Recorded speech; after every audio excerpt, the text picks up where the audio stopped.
क्या आप जानते हैं देश की पहली मुस्लिम महिला मंत्री के बारे में? जी हाँ, आज हम आपको उनके ही बारे में बताने जा रहे हैं। आदाब, आप देख रहे हैं आवाज द वॉइस और मैं हूं आपके साथ अमीना माजिद। मासूमा बेगम आंध्र प्रदेश की काउंसिल ऑफ मिनिस्टर्स में पहली महिला मंत्री और देश की पहली मुस्लिम महिला मंत्री हैं, जो 1902 में आंध्र प्रदेश की वर्तमान राजधानी हैदराबाद में पैदा हुई थी। उनके पिता खदीर जंग एक ब्यूरोक्रेट थे और उनकी मां तैयबा बेगम एक पढ़ी लिखी महिला थी। मासूमा बेगम ने हैदराबाद शहर के महबूबिया गर्ल्स हाई स्कूल से पढ़ाई की। 1922 में उनकी शादी हुसैन अली खान से हुई, जो उनके परिवार के बहुत करीबी रिश्तेदार थे। उनके पति बहुत अच्छे ख्यालों वाले थे और यही वजह थी कि मासूमा बेगम ने इतना नाम कमाया।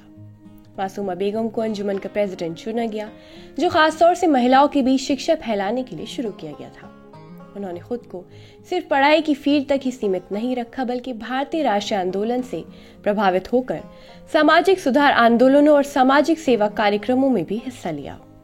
मासूमा ने राष्ट्रीय और अंतर्राष्ट्रीय महिला और सामाजिक संगठनों में कई अहम पदों पर काम किया।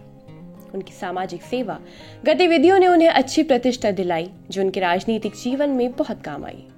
वो 1952 और 57 में आंध्र प्रदेश विधानसभा के लिए चुनी गई।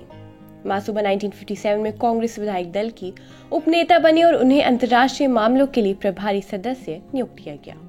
बाद में वो दामोदरम संजीवय्य के नेतृत्व वाली मंत्रिमंडल में समाज कल्याण और मुस्लिम बंदोबस्ती मंत्री बनी। वो 1960 से 62 तक उस पद पर रहीं। उन्होंने भारत में मंत्री बनने वाली पहली मुस्लिम महिला के रूप में इतिहास रचा।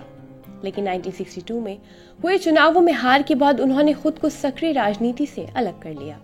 तब से उन्होंने खुद को पूरी तरह से सामाजिक कल्याण कार्यक्रमों के लिए समर्पित कर दिया। उन्हें 1974 में भारत सरकार द्वारा पद्मश्री से भी नवाजा गया। महिला और लोगों के कल्याण के लिए अपना जीवन समर्पित करने वाली मासूमा बेगम ने 1990 को इस दुनिया को अलविदा कह दिया।